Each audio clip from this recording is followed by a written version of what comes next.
लोग बोल वचन दे रहे, रोज इंटरव्यू पे इंटरव्यू, रोज इंटरव्यू पे इंटरव्यू, फलाना क्या है, गार्डन क्या है, मैदान क्या है, ये क्या है, वो क्या है। अरे बोल वचन बंद करो। आपने जितने सारे इंटरव्यू दिए सब सुने हमने। अरे आपने जहां थे उधर क्या क्या दिया उसकी डिटेल हमारे पास है। अरे हमको काम करने दो ना, हम इस शहर में काम करने वाले। और जितेंद्र अवार्ड भी वर्कहॉलिक है, वर्कहॉलिक को वर्कहॉलिक का काम करने दो। अभी वो अपनी असलियत में, पुरानी वाली असलियत में आ जाएगा तो तुम्हारा क्या होगा? कहीं मुंह दिखाने मिलेंगे। सारे चिट्टे जो तुम्हारे दबके पड़े ना, जो दबके तुम्हारी बीजेपी गवर्नमेंट ने तुम्हारे को आशीर्वाद देके दबाया ना, वो सारे चिट्टे वो सब ओपन हो जाएंगे। और ये किसी गरीब बिल्डर को डरा देना, किसी बिल्डर को बोल देना तुम्हारी ये पॉलिसी की, तुम्हारे फॉरेस्ट पे बंगले, तुम्हारे फॉरेस्ट पे घर है, तुम रिजर्वेशन पे खा रहे हो। अरे वो बेचारे लोग ने लीगल काम करने वाले लोग हैं, अपना पैसा देके काम कर रहे, पैसा देके काम कर रहे, और किसी के घर के बारे में उंगली दिखा रहे हो। किसी के घर इलीगल, पहले तो इलीगल मीटर को डराते थे, अब लीगल मीटर को भी डराया जा रहा है। डरते हम किसी के बाप से नहीं, बेचारे है साथी, वो डर के चुप ही बैठे। क्या डरने वाला सिस्टम नहीं है, सिर्फ डरते हम लोग अल्लाह की जात से। सिर्फ डरते किससे? डरते हम लोग अल्लाह की जात से। खुदा की कसम, खालिद बिन वलीद का कहना है, मौत से पहले मौत अगर आती तो खालिद बिन वलीद को जंग के मैदान में आती, बिस्तर पे नहीं। सबसे ज्यादा इस्लामिक जंग किसने लड़ा है? खालिद बिन वलीद। और मौत कहाँ आई? बिस्तर पे, जंग में नहीं। मतलब मौत से पहले मौत नहीं आ सकती। तो हमको क्या डरा रहे?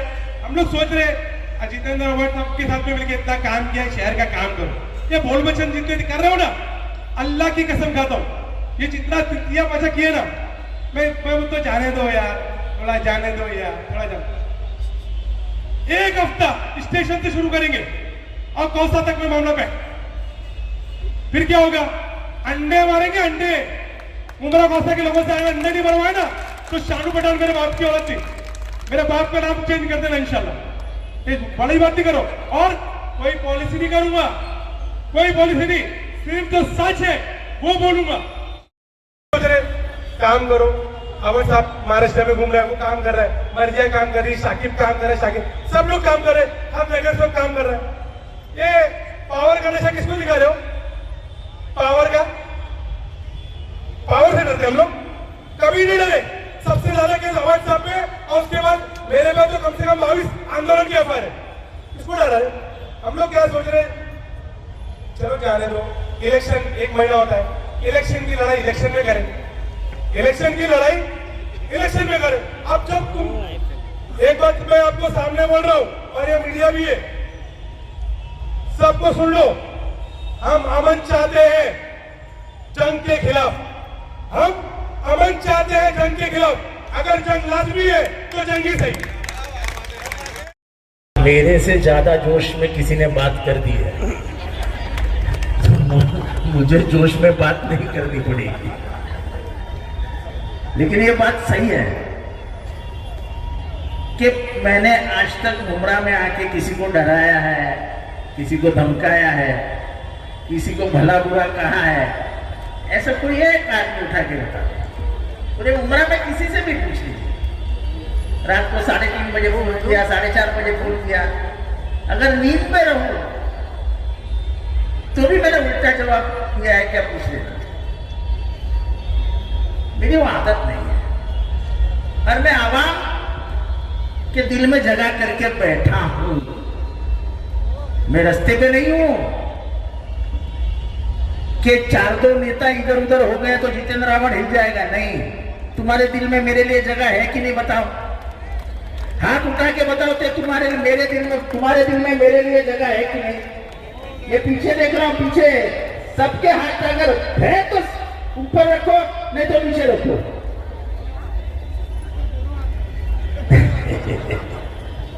ऐसा है, चुनाव की राजनीति 7 महीने पहले शुरू नहीं की जाती है। चुनाव की राजनीति 1.5 महीने की होती है। और तुम कोई दाऊद इब्राहिम के पोते नहीं हो कि सब मुसलमानों के डराते रहोगे। मुसलमान किसी के बाप से डरता नहीं, डरता है तो ईमान और अल्लाह से। किसको डरा रहे हो? एक गरीब मुसलमान बेचारे का लड़का ये एसटीपी में काम कर रहा है, एसटीपी है ना इधर, तो बच्चा बेचारा मेरे प्यार में फेसबुक में लिखता था। उसने मालिक ने बोला उसको तुम घर बैठो, मेरे को उसके नीचे वाले ने बता दिया कि ये किसी का फोन आया था और इसको घर बिठाया। जब वो मालिक ने मेरे मुंह से मेरी असलियत सुनी, मेरी असलियत बहुत बुरी है, मैं मुमरा में आके अपने सर पे बर्फ देता हूं और जबान को ताला लगा देता हूं। मुमरा वालों ने मेरी गालियां सुनी है, मैंने असली मराठी में इतनी 15 मिनट उसको गालियां दी, 16वें मिनट पे बोला साहब वो लड़की को भेज दो, काम पे रख दे। अरे पर ऐसा करते क्यों हो? कोई लड़का तुम्हारे खिलाफ है तो क्या उसके पेट पे मारोगे? ऐसी तो कई सोसाइटियां थी जिसमें मेरे को वोट नहीं मिले 2009 में। कोई ऐसा बोल सकता है कि मैंने वो सोसाइटी में वोट काम नहीं मिला उसका, इसलिए उसका काम नहीं किया? ऐसा एक आदमी उठ के बोल सकता है? अरे गरीब से गरीब आदमी मुझे बोले काम करो तो हम लोग करते हैं। राजनीति, चुनाव की राजनीति सिर्फ 1 महीना करनी पड़ती है। तुम जब चुनाव जीतते हो तो तुम सभी के नेता बनते हो, जिसने वोट दिया उसके भी नेता हो और जिसने वोट नहीं दिया उसके भी नेता हो। और चुनाव दोस्ती से लड़ा जाता है, उनकी आइडियोलॉजी रहती है। अब मुझे बताओ, कल दिल्ली में आपको मालूम है ना क्या हुआ? मालूम है सबको? सबको मालूम है? तो क्यों नहीं एक आदमी उठकर बोला कि जो हुआ वो गलत हुआ? बोलने की ताकत सिर्फ जितेंद्र आव्हाड में थी और मुझे फक्र है कि ऐसे मामलों में मैं बोलता हूं।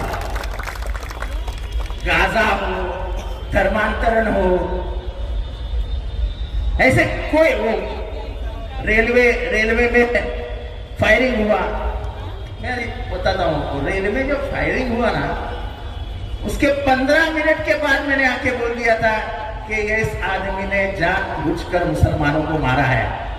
फिर पुलिस ने एक बड़ी साजिश की, बोले पागल है। 3 महीने के बाद हॉस्पिटल ने बता दिया कि ये पागल नहीं है, इस दिमाग में एक भूत सवार था और उसने ये काम किया है। वैसा ही जो दिल्ली में लात मारने वाला था उसको मालूम क्या नमाज कैसी पढ़ी जाती, सजदा कैसा किया जाता उसको मालूम नहीं है क्या? ये जो द्वेष की राजनीति है, नफरत की राजनीति है, वो लोगों के दिमागों में ऐसी डाल रहे हैं कि उसका नतीजा और उसका अंजाम क्या हुआ तो परसों कल हमको दिखाई दिया। ऐसा कभी आपने पहले देखा है? इतना गंदा काम कभी पहले आपने देखा है? ये काम हमको रोकना पड़ेगा, नहीं तो ये देश के टुकड़े हो जाएंगे। अनेकताओं में एकता इस देश की विशेषता है। कितने मजहब है, कितनी प्रार्थनाएं हैं। एक भारत ऐसा देश है जिसका पानी का टेस्ट को क्या बोलते हैं? टेस्ट, जायका, स्वाद। आप नर्मदा का पानी पीजिए, आप गंगा का पानी पीजिए, आप तापी का पानी पीजिए, आप गोदावरी का पानी पीजिए, हर पानी की टेस्ट, जायका अलग है। और इस इंग्लिश में बोलते हैं यूनिटी इन डाइवर्सिटी। हम एक है, हम अलग हैं, फिर भी हम एक है। हमारे धर्म अलग है, फिर भी हम एक है। हमारे जातियां अलग है, फिर भी हम एक है। यही भारत की ताकत है। आज पाकिस्तान बर्बाद क्यों हुआ? हमको नहीं होना है, हमको हिंदू पाकिस्तान नहीं बनाना है। हमारा देश जो सेक्युलर है, जो नेहरू ने बनाया, जो गांधी ने बनाया, जो डॉक्टर बाबा साहब अंबेडकर ने बनाया, जो अबुल कलाम आजाद ने बनाया, वही देश हमको चाहिए जहां एक दूसरे अमन और चैन से रहते हैं। इसलिए कभी शायर अल्लामा इकबाल ने बताया था, सारे जहां से अच्छा हिंदुस्तान हमारा, हम गुलगुले हैं उसके, वो हम गुलसिता हमारा। ये देश के किसने लिखा था? अल्लामा इकबाल ने ना। इनकलाब जिंदाबाद का नारा किसने लाया था? 1857 के लड़ाई में सबसे ज्यादा मौत किसकी हुई? सबसे ज्यादा मौत अगर किसी की हुई तो उलमाओं की। बंगाल से लेकर दिल्ली तक ऐसा एक भी झाड़ नहीं था जिस झाड़ पे उलमाओं को लटकाया नहीं गया था। ऐसा नहीं है।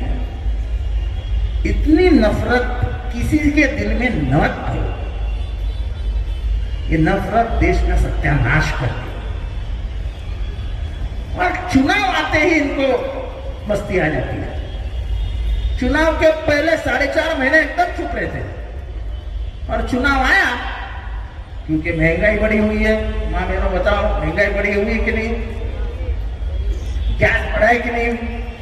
रॉकेल मिलता है क्या? नहीं। चावल बढ़े कि नहीं? प्याज बढ़ा कि नहीं? टमाटर बढ़े कि नहीं? चक्कर का कीमत बढ़ा कि नहीं?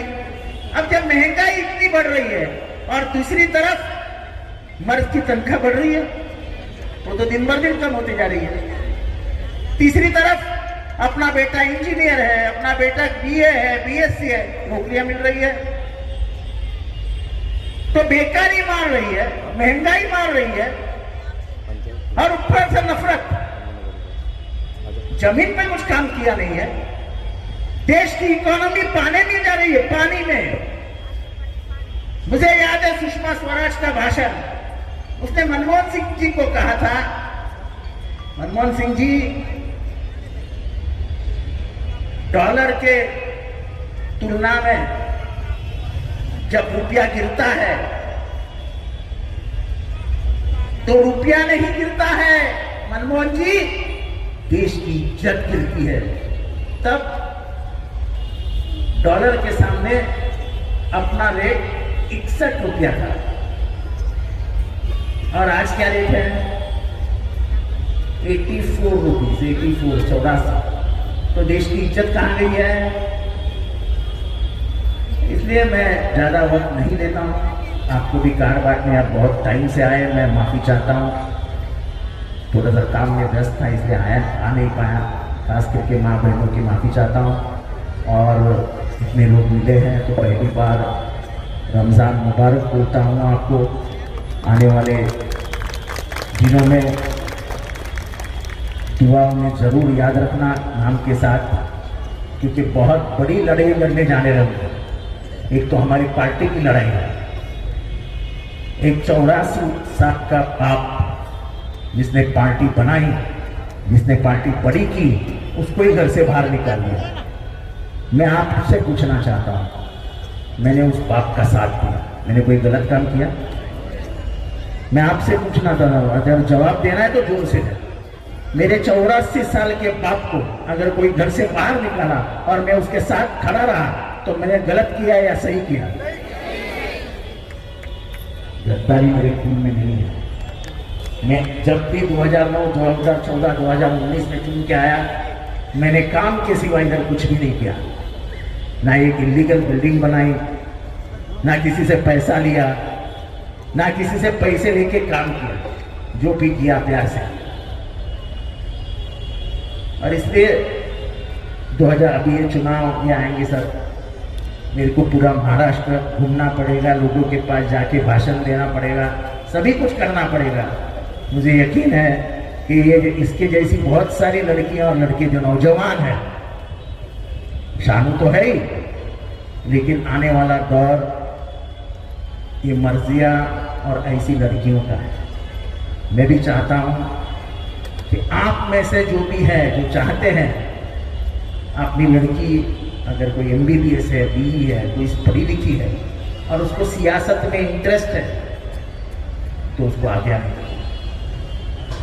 वक्त आ गया है कि हमें कहीं ना कहीं बदलाव लाना पड़े। देखो मर्जिया कितनी अच्छी काम करती है कि नहीं करती है? आज कम से कम 5000 मोती बिंदु के ऑपरेशन करवाए उसने।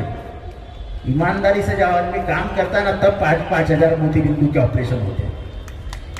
वो कैंप लगाना, उसके पहले हॉस्पिटल में पेशेंट को लेके जाना, पेशेंट का चेकिंग करवाना, फिर उसको इधर लाना, फिर उसको हॉस्पिटल में लेके जाना, आसान चीज नहीं है। उसके लिए बहुत मेहनत करनी है और ये बहुत ज्यादा मेहनत है। मैं तो हमेशा बोलती है, तू हो गई कैसी यार उंगली पतली।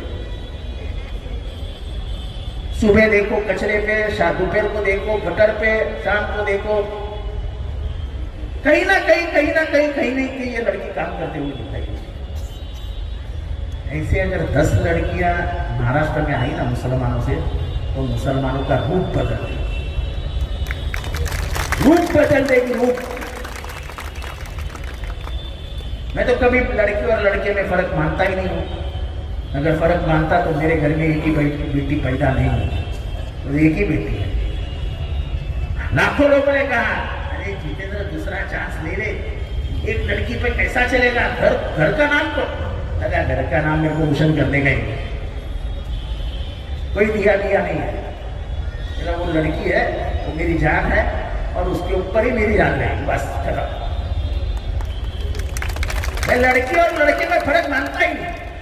मैं जैसे हिंदू मुसलमान में फर्क नहीं मानता हूं, वैसे मैं जिसको बोलते ना,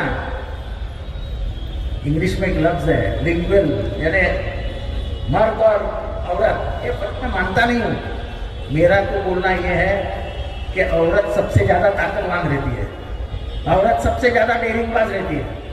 क्योंकि जब मैंने देखा है, सैलाब आया, बिल्डिंग गिर गई, बुरी हालत हुई, तो मर्द दूर खड़ा जाता है और औरत बोलती है, डरो मत, हम दोनों मिलके फिर से ये संसार खड़ा कर देंगे। ये होती है औरत की ताकत। ये मैंने मेरे घर में देखा है। 3 साल मेरे पिताजी को नौकरी नहीं थी, 3 साल। मेरे माँ ने कभी उनके सामने आंसू नहीं बहाया। पिताजी मेरे बंबई में फुटपाथ पे सोते थे और हम लोग इधर रहते थे, नासिक रोड पे। नासिक रोड से 7 किलोमीटर पे मेरी माँ साइकिल चला के मेरे को डबल सीट लेके, वो एक्सपर्ट थी उसमें, क्या बोलते उसको, सिलाई मशीन में, उससे पैसे निकालती थी, उसकी पढ़ाई करके और हमको पालती थी। तो संसार ऐसा चला जाता है। माँ ही ताकत होती है, माँ के सिवा दुनिया में कोई ताकत नहीं। मैं तो हर एक को कहूंगा, अल्लाह, और उसके बाद माँ के पैर छुओ और घर से निकलो, आपको नाकामयाबी कभी हासिल नहीं। मैं तो माँ का भक्त हूं। जिस दिन मेरी माँ की मौत हुई, उसके बाद 3 साल में डिप्रेशन में था, 3 साल। मेरे माँ को कैसे पता चला कि वो बीमार है? मेरी माँ ने मेरे मासी से पूछा, ये घर के बाहर क्यों नहीं जाता है? बोले नहीं, उसको घंटा लाया, 2-3 दिन घर पे ही बैठा। बोले नहीं, इसका मतलब मेरी बीमारी बहुत सीरियस है। क्योंकि उसको याद आया होगा, एक दिन उसका हाथ टूट गया था और मेरे पास स्कूटर थी, तो उसका फोन आया, मेरा हाथ टूट गया, चल मेरे को हॉस्पिटल लेके। मैं हॉस्पिटल लेके गया, तो हॉस्पिटल में डॉक्टर ने बोला जब उसको आधा घंटा, मैंने किक मारी गया नाके पे, मैं भूल ही गया मेरी माँ हॉस्पिटल में। रात को जब घर पहुंचा तो याद आया, अरे माँ हॉस्पिटल में थी। माँ बोली, यार कैसा लड़का है, मेरे को हॉस्पिटल में छोड़ा और तू चला गया, मैं रिक्शा से घर आ गया। माँ को ये दिन याद था और बोली, ये घर में बैठा है, इसका मतलब मुझे जो बीमारी हुई है वो इससे मैं बचूंगी नहीं, तो ये घर में नहीं बैठा था। और ये सच था, मैं घर में इसीलिए बैठा था, कब क्या होगा पता नहीं था। तो ये माँ है। तो ज्यादा बात तो नहीं करूंगा अभी, ये बहुत इमोशनल बात कही मैंने, ये किसको मालूम नहीं थी। चलो खुदा हाफिज़। देखिए नाम का अनाउंसमेंट होगा अभी। चलो स्टार्ट।